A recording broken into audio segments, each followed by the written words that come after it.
Assalamualaikum warahmatullahi wabarakatuh.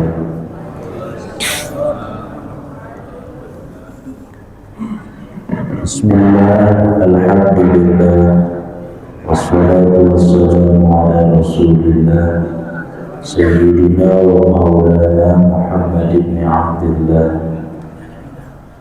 Allahumma salli ala Sayyidina Muhammad wa ala ali Sayyidina Muhammad. Rabbi shrah li sadri wa yassir li amri wahlul 'uqdatam min lisani yafqahu qawli. Subhanaka la ilma lana illa ma 'allamtana innaka antal alimul hakim. Wa la hawla wa la quwwata illa billahil aliyyil azim. Wa qala Allah ta'ala fil Qur'anil azim, a'udzu billahi minasy syaithanir rajim. Bismillahirrahmanirrahim. Qul hal yastawi alladziina ya'lamuuna wal ladziina la ya'lamuun. Al-ayah wallahu a'lamu bi muradih. Pertama-tama yang saya hormati para guru, para asatidz, para asatidah, wabil khusus guru-guru kita semua yang ada di majlis dan masjid besar Jami Harapan kita. Kita doakan mudah-mudahan guru-guru kita semua senantiasa mudah-mudahan Allah panjangkan umurnya, Allah sehatkan badannya, dan mudah-mudahan senantiasa diberikan kesehatan dan keistiqomahan di dalam perjuangannya. Dan yang saya hormati Ketua DKM Masjid Jami Besar Harapan kita dan seluruh jajarannya. Dan yang saya hormati yang aparatur kepemerintahan, Bapak Ibu RT dan beserta jajarannya, Bapak Ibu RW beserta jajarannya, para tokoh masyarakat, jamaah, hadirin, ibu-ibu, bapak-bapak yang sama-sama hadir di kajian subuh ini. Mudah-mudahan kita semua senantiasa ada dalam lindungan Allah Subhanahu wa ta'ala. Amin ya Allah ya Rabbal alamin. Alhamdulillah, di pagi yang sangat amat cerah ini kita bisa bermuajahah, berkumpul kembali dalam rangka kajian subuh, kajian setelah sholat subuh berjamaah. Namun sebelumnya saya mohon maaf karena mungkin pada kesempatan ini yang seharusnya ngisi kajian yaitu jadwalnya Ustadz Fadilah ya Pak ya. Nah, sekarang harusnya jadwalnya Ustadz Fadilah, cuman beliau kemarin-kemarin hubungin saya, katanya untuk bulan sekarang doang minta digeser. Jadi tukeran dulu sama jadwal saya. Saya kan biasa ngisi di minggu keempat ya. Saya biasa ngisi di minggu keempat bagian fikih. Nah, jadi untuk bulan sekarang, jadi jadwal saya ditukar sama jadwal Ustadz Fadilah, dan ntar Ustadz Fadilah ngisi pas jadwal saya yaitu di minggu keempat. Karena pada kesempatan sekarang beliau lagi tidak bisa mengisi untuk di minggu kedua di sini, jadi ditukar sama saya. Mudah-mudahan kita doakan guru-guru kita, guru Ustadz Fadilah senantiasa ada dalam kesehatan dan keberkahan Allah Subhanahu wa ta'ala. Amin ya Allah ya Rabbal alamin.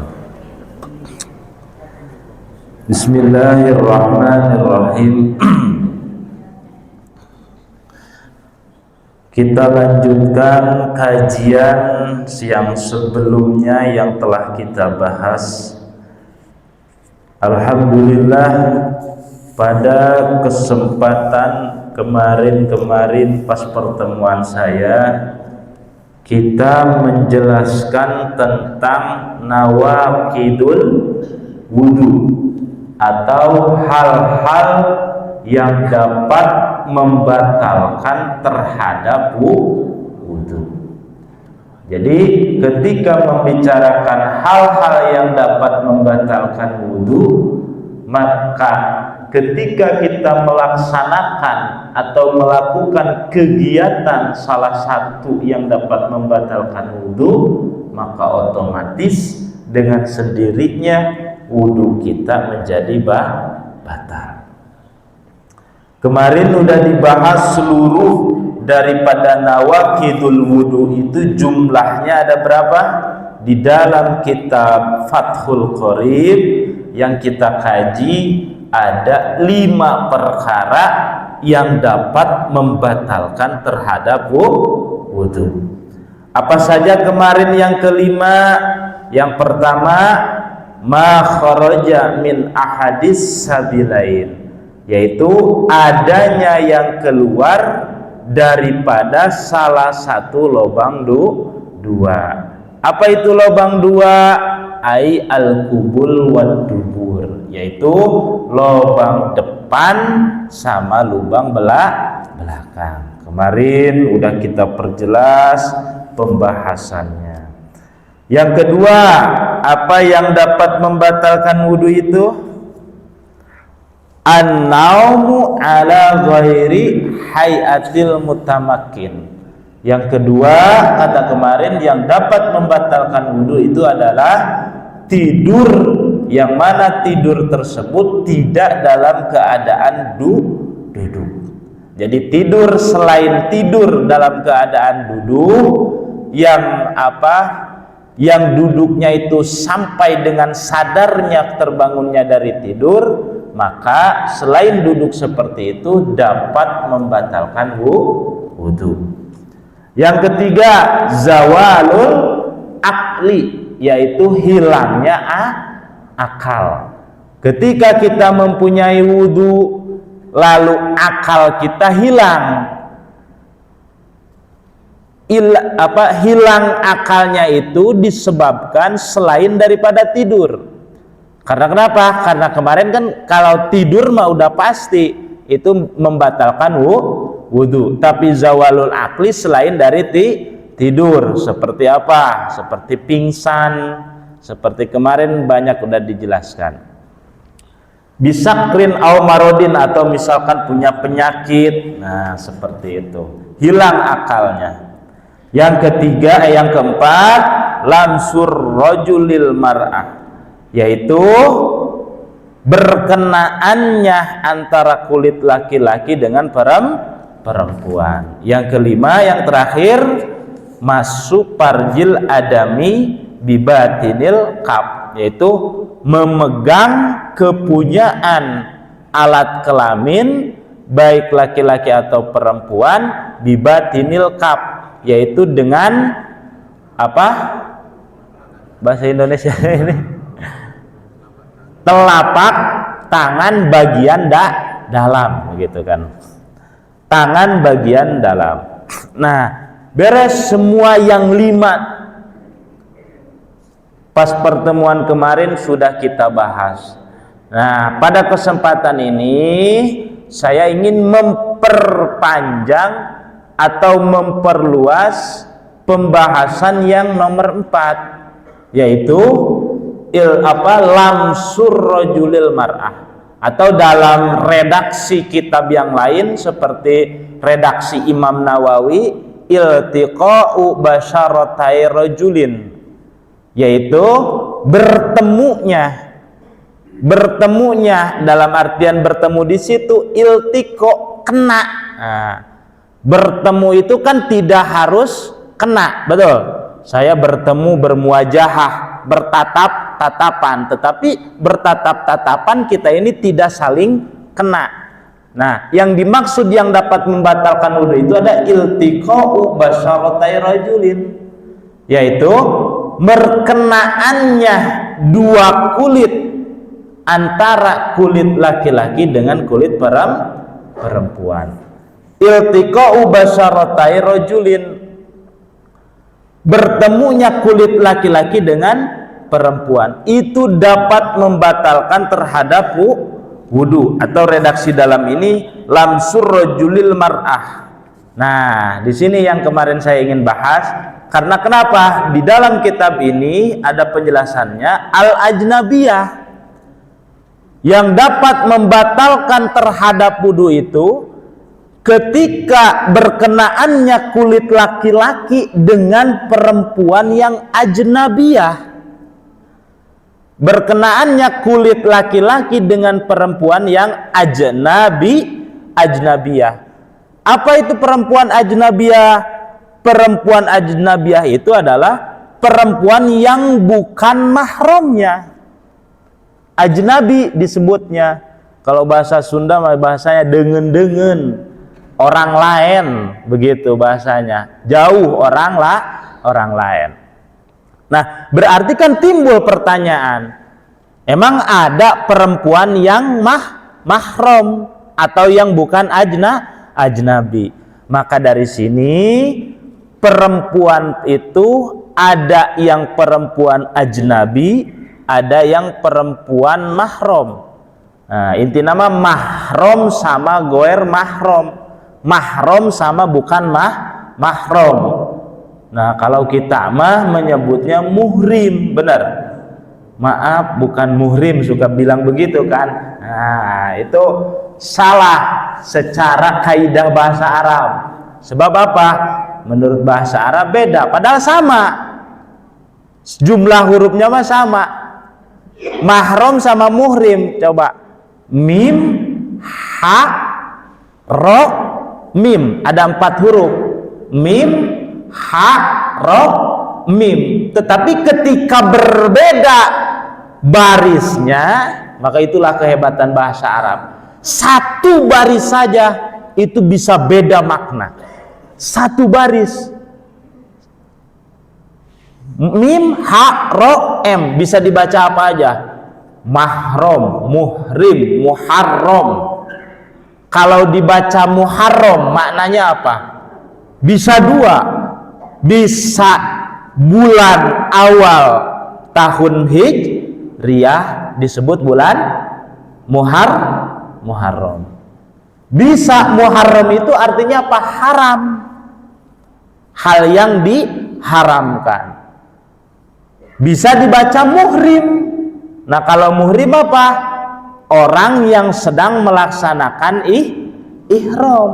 Itu disebutnya muhrim. Makanya kalau kita bilang muhrim, sebetulnya dalam bahasa Arab bukan makna mahram yang dimaksud itu.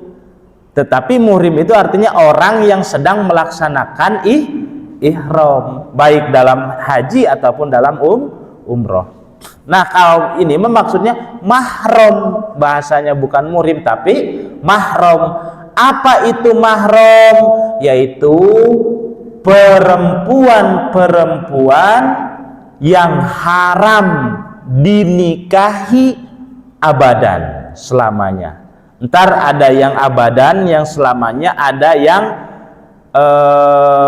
tempo atau temporary. Dalam bahasanya tempo dalam artian tidak selamanya haram.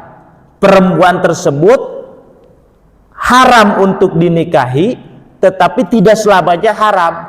Dalam artian apa? Ada waktu-waktu yang halal kita menikahinya. Begitu. Jadi terbatas perempuan tersebut. Nah, maka dari sini kita bahas perempuan mahram yang mana, perempuan yang bukan mahram yang bagaimana. Artinya apa? Kalau dikatakan mahram berarti perempuan yang tidak boleh dinikahin.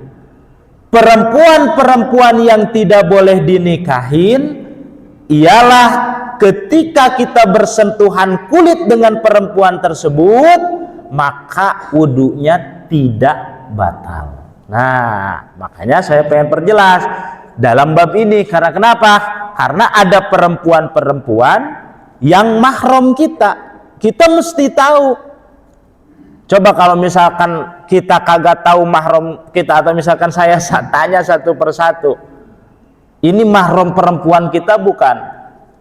Kalau keponakan disebut mahram kita bukan? Mahram bukan? Mahram. Ntar kalau anak tiri disebut mahram kagak? Nah kalau kagak tahu kita repot. Kenapa? Karena hubungannya antara entar wudu dengan pernikahan. Ketika dikatakan perempuan mahram, berarti tidak boleh dikawin selamanya. Ntar ada yang selamanya, ada yang enggak. Perempuan tersebut tidak boleh dinikahin. Dan ketika bersentuhan kulit dengan kita, itu tidak dapat membatalkan wudu. Kalau bukan mahram, nah sebaliknya kalau perempuan bukan mahram, berarti batal wudu kita ketika bersentuhan kulit dengannya, dan juga halal untuk nikahin. Seperti siapa? Yang kemarin saya bilang, istri kita. Nah, istri kita batal bersentuhan kulit dengan istri. Karena kenapa? Karena istri kita adalah bukan mahram kita. Makanya halal untuk nikahin begitu. Ntar di luar madhab Syafi'i ada juga yang berpendapat ketika istri sudah dikawin sama kita, maka otomatis menjadi mahram.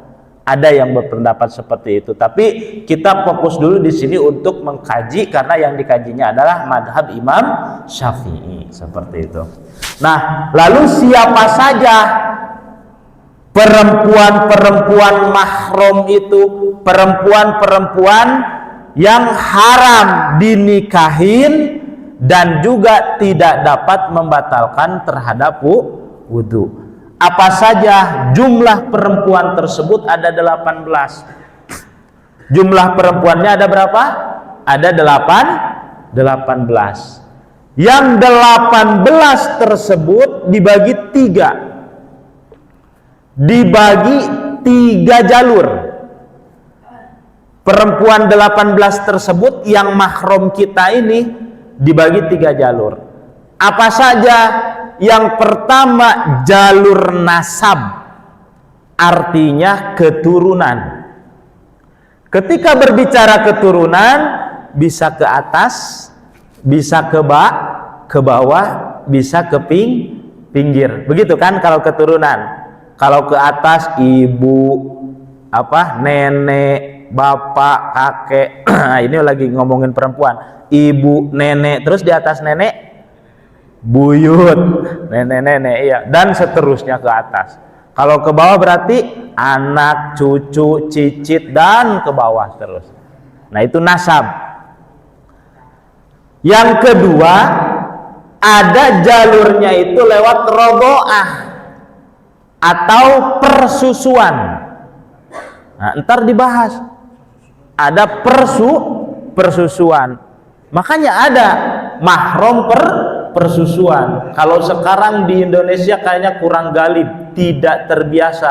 Kalau di Arab dulu terbiasa. Makanya Kanjeng Nabi Muhammad Shallallahu Alaihi Wasallam mempunyai ibu susu. Siapa? Ibu susu.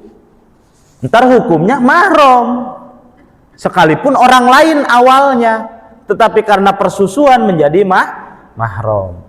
Nah, yang ketiga ada jalur musyaharah. Apa itu jalur musyaharah? Jalur karena perkawinan. Perkawinan. Awalnya bukan mahram kita, tapi karena adanya perkawinan menjadi mahram kita. Siapa contoh? Ibu mertua. Awalnya bukan mahram kita, batal wudu ketika berkenaan kulit, tetapi kita menikahin anaknya, jadi mahram kita otomatis. Nah, seperti itu. Jadi yang 18 tadi dibagi menjadi 3 jalur. Yang pertama jalur nasab keturunan, yang kedua jalur rodho'ah persusuan, Yang ketiga jalur musyaharah perkawinan lewat ikatan. Nah, itu panjang juga dijelaskan di dalam Al-Qur'an. Hurrimat alaikum ummahatukum wa banatukum wa akhwatukum wa ammatukum dan seterusnya. Cari aja di surat apa itu? Surat An-Nisa ayat 23. Nah, itu menjelaskan tentang apa? Perempuan-perempuan yang mahram, perempuan yang haram dinikahin dan tidak dapat membatalkan terhadap wudu. Nah, kita bedah satu-satu. 18 perempuan tersebut itu, yang pertama dari segi nasab. Dari segi nasab. Apa? Siapa yang pertama? Yang pertama kalau dari segi nasab adalah ibu dan seterusnya ke atas. Yang pertama adalah ummus syakikoh atau ibu kandung. Ntar kita berbicara tentang ibu-ibu yang lainnya. Jadi ini mah nasab dulu, kan turunan. Turunan itu berarti kan asli darah, begitu kan? Ibu kandung kita, neneknya, terus ke atasnya apa lagi? Buyutnya, ke atasnya lagi terus sampai atas.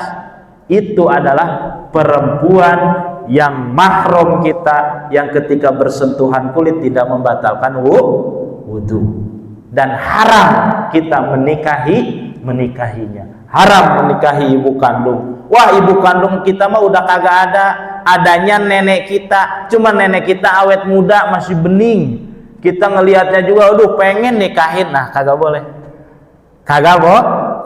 kagak bisa, haram dinikahinnya. Nah, paham? Karena apa?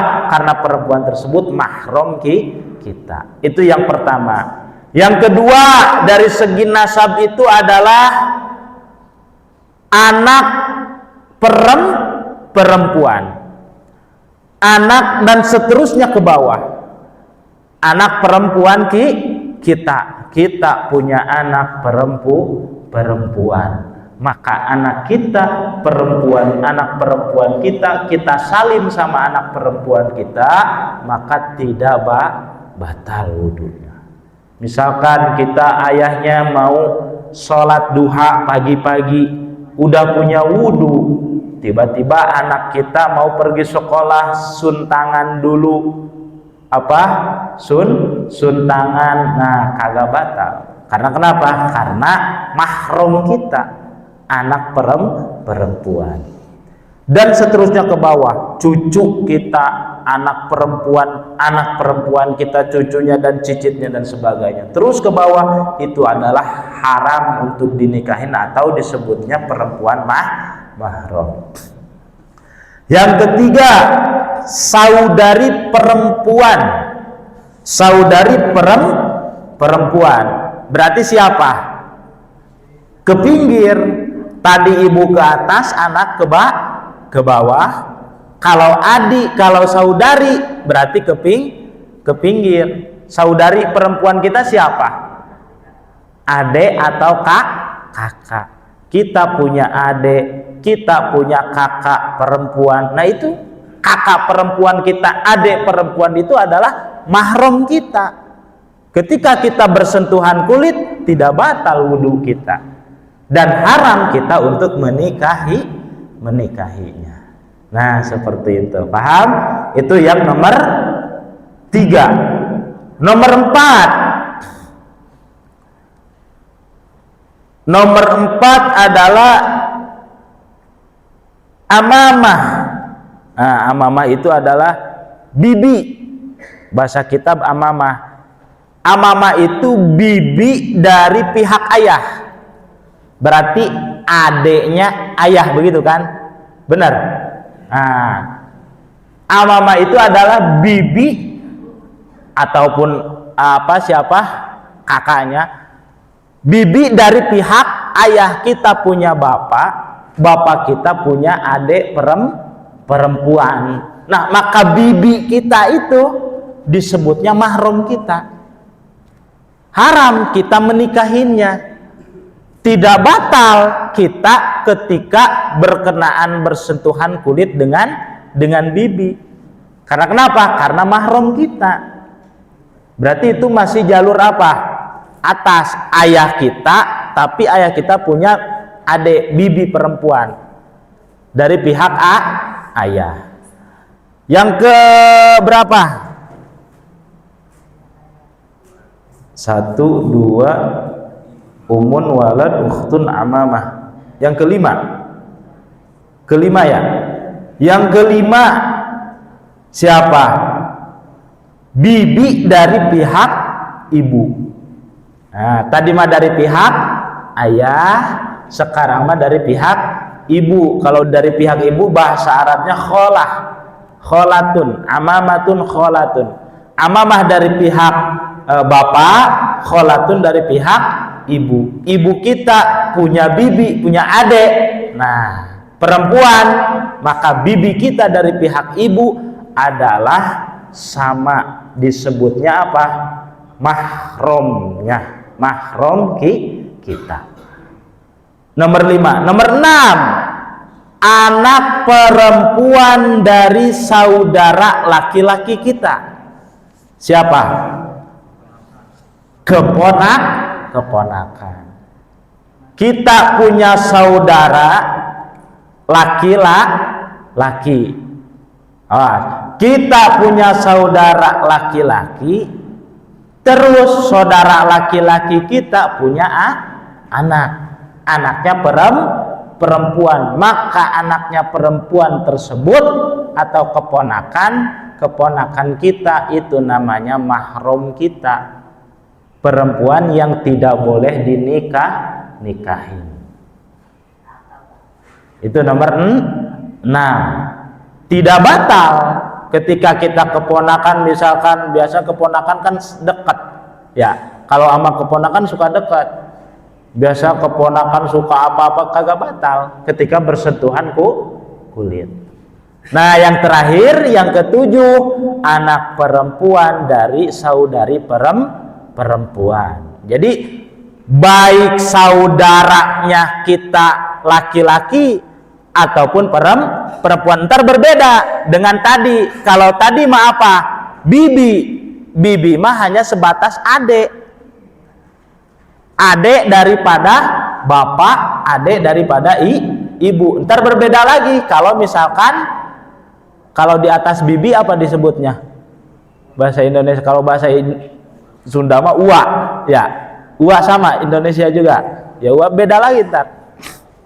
Nah, jadi 7 tersebut haram, perempuan yang haram untuk dinikahin dari jalur nasab atau keturunan. Yang pertama ibu, yang kedua anak, yang ketiga bibi dari ayah, yang keempat bibi dari ibu, yang kelima keponakan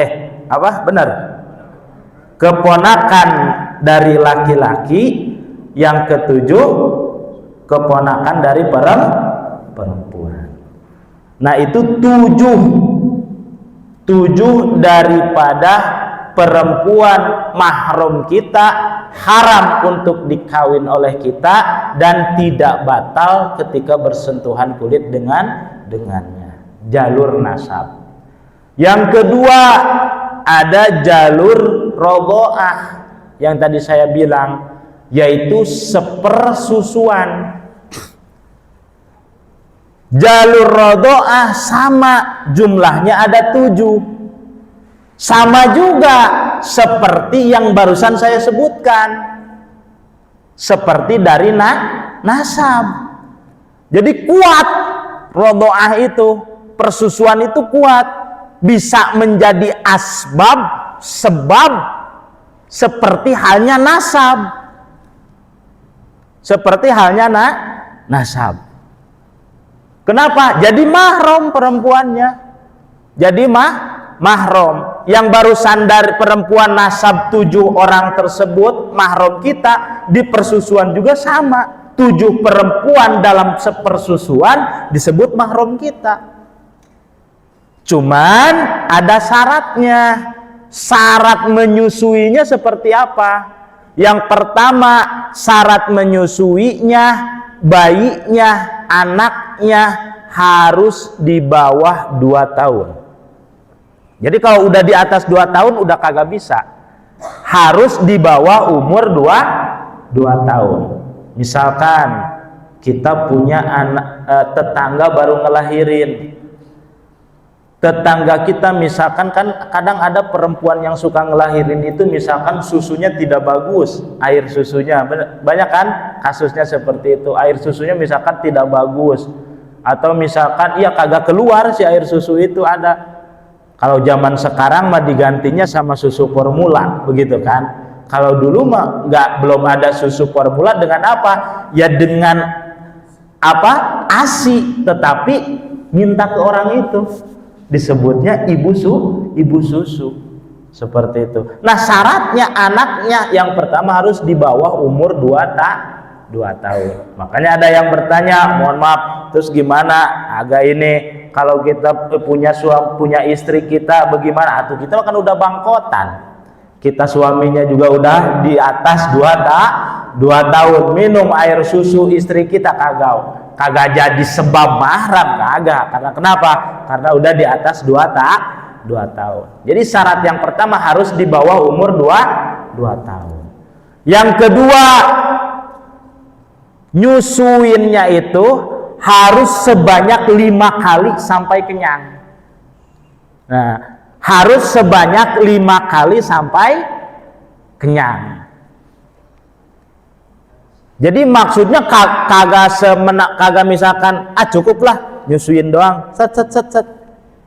Misalkan, waduh ini anaknya nangis, ibunya ditinggal lagi ke pasar, misalkan 5 menit lagi nyampe ibunya, udahlah kasih susu saya dulu, kata tetangga teh, misalkan disusuin sama tetangga dia, belum sampai kenyang tapi baru sekali, atau misalkan sampai kenyang tapi baru sekali, gak lama datang ibunya, dikasih ke ibunya, itu baru sekali.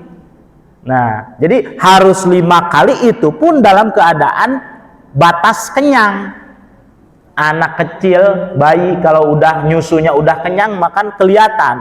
Kalau udah kenyang udah ngelempreh dia mah, begitu kan, tidur ujung-ujungnya, begitu kan anak kecil kalau udah nyusu tuh. Nah, jadi syarat yang kedua harus sebanyak 5 kali. Kalau di atas 5 kali, berarti udah cukup. Kalau masih di bawah 5 kali belum cukup. Harus di atas 5 kali dan dalam keadaan kenyang. Nah, kan bingung keadaan kenyangnya, kan bayinya kagak bisa ditanya. Kan masih bayi, masih kecil begitu. Ya, kira-kira aja kalau bayi kenyangnya itu seperti apa. Nah, itu syarat yang kedua. Nah, yang ketiga adalah syaratnya diambil susunya dari perempuan yang masih hidup. Nah, jadi kagak sah. Misalkan orang meninggal, bagus nih air susunya, misalkan karena bagus air, kan di sekarang mah ada alat canggih pumping ya, bisa dipumping kan sekarang. Udahlah, ambilin dulu air susunya, sayang buat anak kita.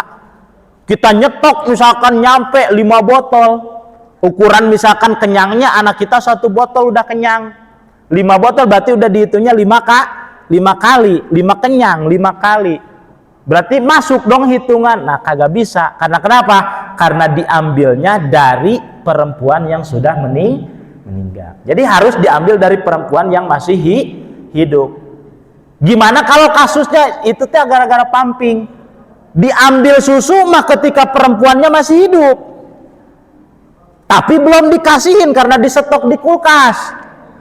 5 botol tuh disetok di kulkas, belum dikasihin ke anak kita. Orang yang ngasih susunya yang disedot tadi udah meninggal. Itu bagaimana?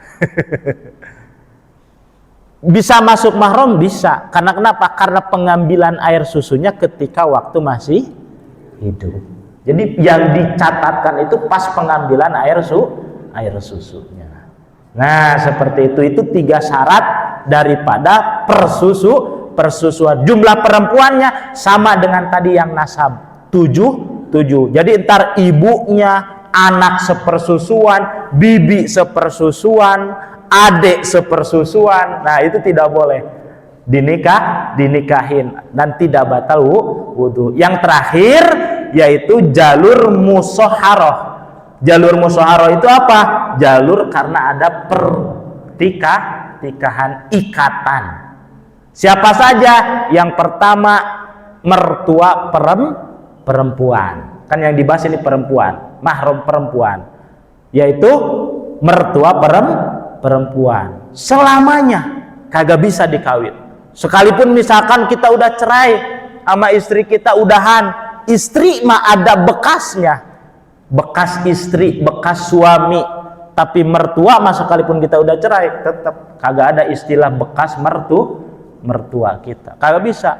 Kita udah cerai sama istri kita, pengen nikahin ibunya kagak bisa, karena itu udah jadi mertua, udah jadi musyawarah, begitu, tidak bisa dinikahin, tetap tidak batal. Nah itu yang pertama. Yang kedua, anak perempuan anak perempuan istri kita. Siapa? Anak perempuan istri kita. Siapa? Hah? Anak perempuan istri kita. Anak kita. Benar. Anak perempuan ya anak kita juga. Nah, karena ada musyawarah, bahasanya di sini disebutnya berarti anak tiri.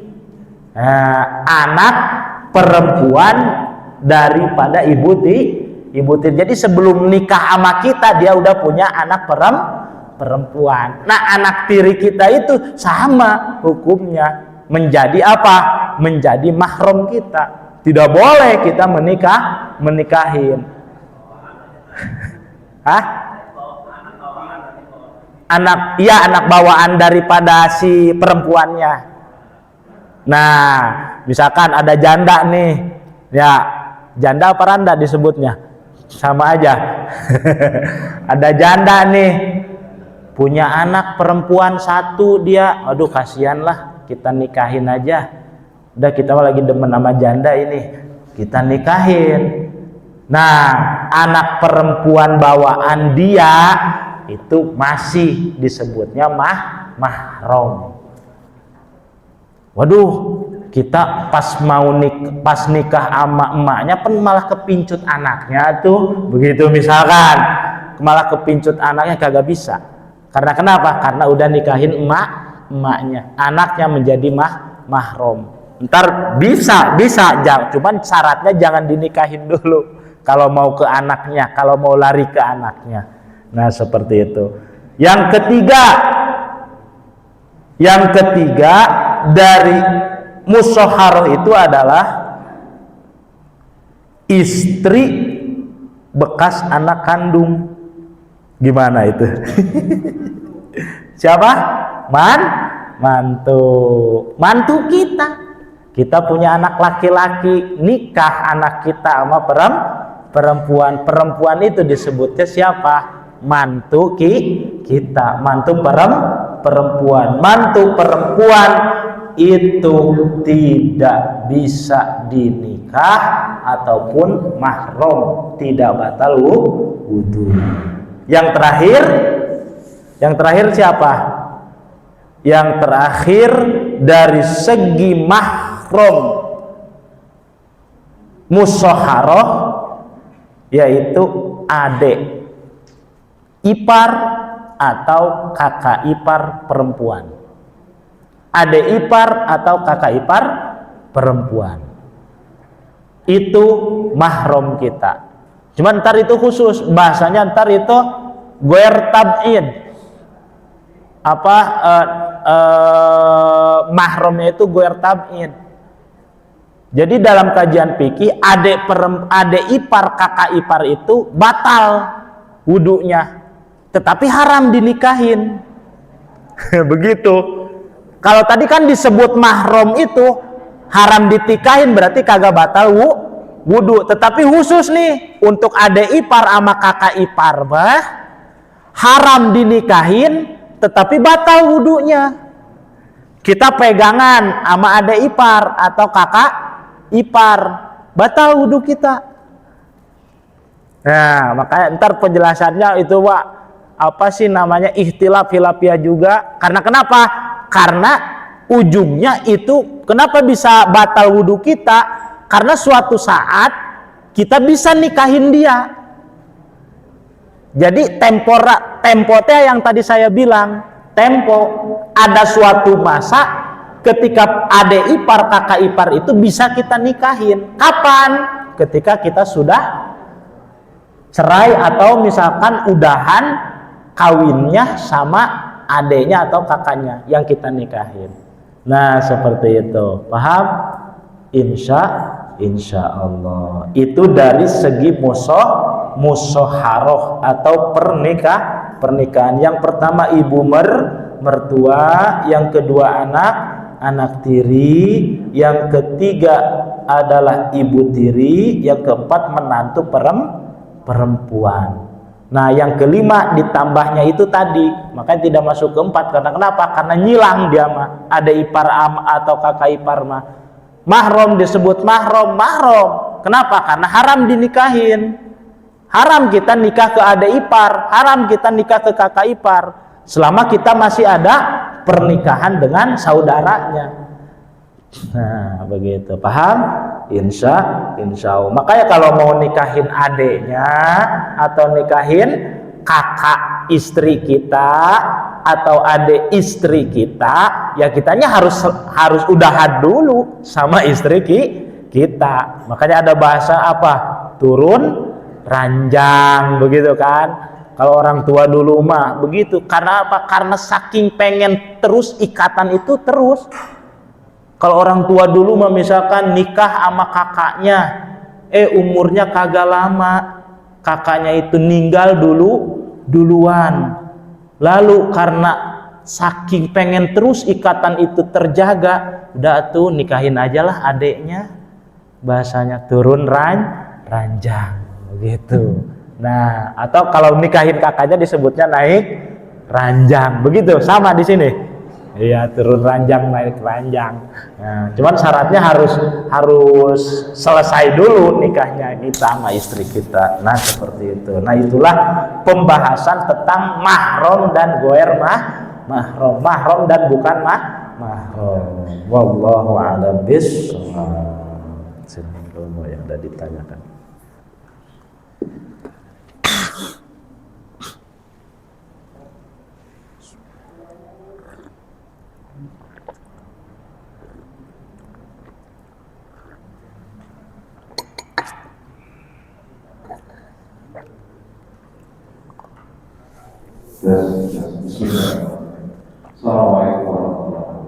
Waalaikumsalam warahmatullahi wabarakatuh. Pernah kita mendengar hadis yang kurang lebih menceritakan bahwa Rasul itu mencium istrinya lalu meneruskan sholatnya. Nah, berkenaan dengan tadi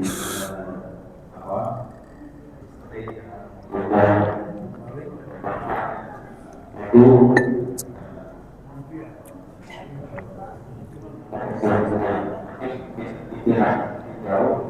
kondisi ini.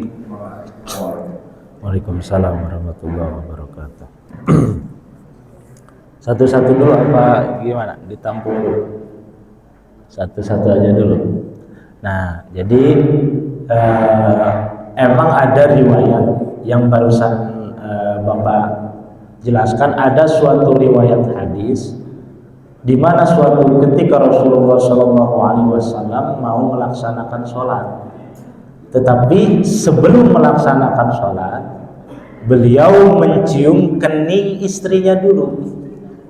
Lalu setelah mencium kening istrinya, Kanjeng Nabi tidak wudhu lagi, langsung melaksanakan sholat. Harusnya kan wudhu lagi. Kalau dalam pendapat madhab Imam Syafi'i, terutama dalam kitab ini, karena kenapa? Karena batal wudhunya, tetapi Nabi tidak. Nah itu ada yang menyebutkan. Nah itu salah satu itu referensi madhab lain. Saya lupa lagi, tahu madhab Imam Malik, tahu madhab Imam Abu Hanifah, yang ketika istri itu menjadi mahram kita, mahram kita ketika sudah dinikahin oleh kita. Terus bagaimana sikap kita? Sikap kita silakan. Kalau kita misalkan udahlah kita mah mau nganggap istri kita ini sebagai mahram kita, sebagai perempuan yang ketika bersentuhan kulit tidak batal wudu. Karena kenapa? Karena saya misalkan tadi berpacu ke hadis yang tadi, karena Rasul juga dulu pernah seperti itu. Atau misalkan karena kita mah mau mengikuti madhab di luar madhab Syafi'i. Saya lupa kalau nggak salah Abu Hanifah atau apa yang berpendapat seperti itu. Abu Hanifah kan? Ya kalau nggak salah Imam Abu Hanifah berpendapat seperti udahlah kita mah mau ngikut ke Imam Abu Hanifah palebah bab ini mah. Nah, palebah bab ini ya udah nggak apa-apa. Berarti tidak menjadi batal. Seperti karena kenapa? Karena kita menganggapnya istri kita itu udah termasuk mahram dan kita mengikuti madhabnya Imam Abu Hanifah. Nah, seperti itu. Cuman ntar jangan ada bahasanya talfek dalam bermadhab. Jadi talfek itu adalah mengambil yang enteng-enteng. Mengambil yang enteng. Jadi jekclok. Kalau misalkan kayak tadi, berarti kan kalau kita menganggap istri kita sebagai mahram kita, dalam artian ketika berkenaan kulit tidak jadi batal wudu, berarti kita harus sepaket. Kita harus mengambil hal yang tidak membatalkan wudunya menurut madhab Imam Abu Hanifah. Nah, seperti itu. Jadi sepaket. Kayak misalkan beda lagi ntar dalam keadaan darurat. Misalkan dalam sholat kita mah pengen ngambil misalkan sujudnya atau tahiyatnya seperti Imam Abu Hanifah. Kita mah pengen, jangan cekclok. Jadi harus sepaket. Kalau misalkan dalam bab sholat adalah kita mah mau ngambil rukun sholatnya Imam Abu Hanifah. Gak apa-apa silakan. Nah, jadi itu sepaket. Jangan sekarang pindah-pindah jangan. Jadi harus pindah-pindah silakan. Karena kenapa? Karena kita kan madhabnya 4. Jangan dibikin ribet juga. Kalau misalkan kita mampu, justru enak. Kita tahu, justru enak. Kalau kita tahu, kita mampu, enak ngejalanin 4 madhab. Nah, seperti tadi, silakan. Gak jadi masalah kita menganggap perempuan istri kita sebagai mahram kita. Nah, seperti itu. Cukup, Pak? Ya, yang lain? Jadi kalau ada pertanyaan, saya mau meluaskan sedikit diskusinya. Ya. Kalau seandainya kita kembali ke cerita tadi ya, Baginda Rasul mencium kening istrinya, lalu atau lebih dulu lagi. Kalau ada orang berpikir begini, misalnya, hanya karena hadis itu tidak sampai ke dia atau dia tidak tahu kalau ada hadis itu, maka atas pemikiran tentang apa yang dituturkan oleh imam tadi tapi katanya. Nah, kalau hadis itu tidak terdengar oleh imam itu juga jadi bertanya agak lebih lagi, apakah tidak semasyhur itu hadis itu sehingga imam sebutkanlah Imam Syafi'i tadi membuat aturan yang demikian. Lalu pertanyaannya agak membuat itu.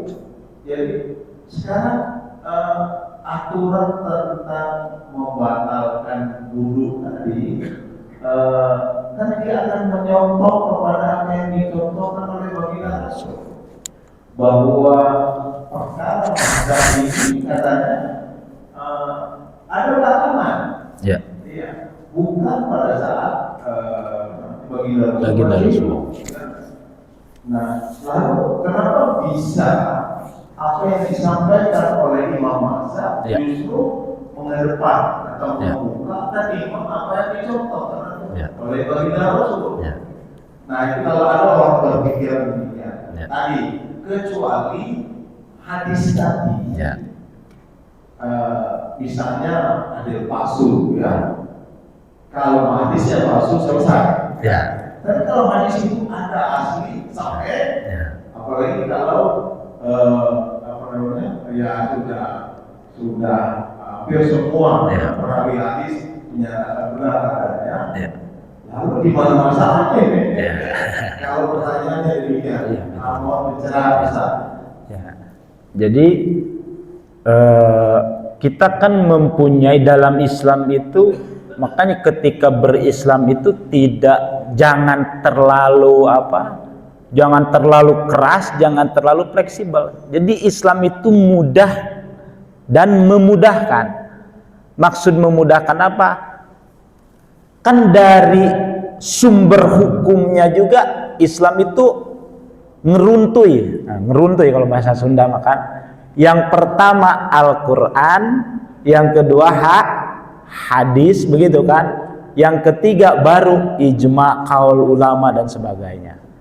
Nah, kenapa sih tadi pertanyaannya, apakah hadis yang tadi disebutkan itu tidak sampai kepada imam mujtahid itu, apa bagaimana sehingga orang-orang beranggapan kok di dalam madhab, khususnya madhab Syafi'i, tidak disampaikan? Apakah hadis itu tidak ketemu sama Imam Syafi'i apa bagaimana? Nah, seperti itu. Nah, jawabannya, ketika para ulama madhab itu, wabil khusus madhab yang 4, kan mengambil rujukan sebelum menyimpulkan suatu hukumnya itu, pengambilannya itu ya jelas dari Al-Quran, dari hadis. Nah, jadi dari Al-Quran, dari hadis. Makanya mohon maaf, misalkan ketika hadis, ada yang hadis yang tadi Bapak sebutkan, hadis tersebut menjelaskan ketika Nabi itu, istri itu tidak membatalkan wudhu.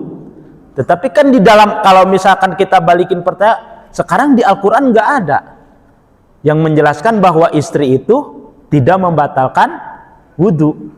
Sedangkan kalau misalkan kita lihat tingkatan antara Quran dengan hadis, lebih tinggi daripada Al-Quran. Terus bagaimana? Berarti kan hadis ini sama Al-Quran tidak selaras dong. Nah, kalau terus kita berpikirnya seperti itu. Nah, makanya di sini kepintaran dan kelihayan para ulama itu, dan hikmah daripada banyaknya ijtihad, dalam artian ulama-ulama mujtahid kita yang 4 itu, wabil khusus madzhabul arba'ah itu, karena kenapa? Karena beliau bisa mengkorelasikan semuanya, sehingga orang yang mau misalkan beranggapan istri kita bukan mahram kita atau ada madhabnya, ya salah satunya mungkin hadis tersebut. Ya mungkin yang pengen ditanyakan itu, kenapa sih enggak rata aja semuanya gitu ya Pak ya? Kenapa sih, apakah madhab Imam Syafi'i, Imam Syafi'i ini tidak menemui hadis yang barusan Bapak sebutkan atau kagak? Nah, makanya kalau dalam hal seperti kajian tersebut, ya mungkin kita di kajian yang lain karena mungkin itu sudah menyangkutnya tentang keilmuan-keilmuan yang mempunyai benar-benar legalitas keaslian seperti yang hadis-hadis tadi. Apakah ini hadisnya palsu atau dhaif atau seperti dhaif masih bisa dipakai. Dhaif masih bisa dipakai, kecuali palsu. Kalau palsu sama sekali ditolak, tidak bisa. Nah, mungkin karena berhubung waktu, takutnya jamaah yang lain, ya pada dasarnya Islam itu mudah, jangan dipersulit. Kalau misalkan selama ada penjelasannya, ada coretannya, kita meyakini hal tersebut, silahkan kita pakai. Yang penting kita jangan memakai seenak kita, misalkan selogika kita, kagak bisa. Karena kenapa? Karena ada aturannya. Nah, mungkin seperti itu. Mungkin ntar bisa diperjelas sambil ngopi Bapak. Ya cukup Pak ya. Nah, mungkin kalau udah kesiangan. Apa mau ada yang ditanyakan lagi yang lain? Cukup? Udah siang. Wallahu a'lam bishawab. Kita tutup dengan doa aja. Bismillahirrahmanirrahim. Wa ya karim ya jalali wal ikram. Allahumma shalli wa sallim ala sayyidina wa habibina wa syafiina wa karimina wa nabiyina wa maulana Muhammadin sallallahu alaihi wasallam. Wa shallim wa radiyallahu tabaraka wa ta'ala qul shalwati rasulillah ya amin ya Allah ya rabbal alamin. الحمد لله رب العالمين حمد الشاكرين حمد العالمين حمد يوافي نعمه ويكفي مزيدا يا ربنا لك الحمد كما ينبغي لجلال وجهك الكريم وعظيم سلطانك اللهم صل على سيدنا محمد وعلى ال سيدنا محمد اللهم اغفر لنا ذنوبنا وذنوب آبائنا كما ربونا صغارا ربنا آتنا في الدنيا حسنة وفي الآخرة حسنة وقنا عذاب النار هذا دعاؤنا كما أمرتنا فاستجب لنا إنك لا تخلف الميعاد وصلى الله على سيدنا محمد النبي وعلى آله وصحبه وبارك وسلم بفضل سبحان ربك رب العزة عما يصفون سلام على المرسلين والحمد لله رب العالمين.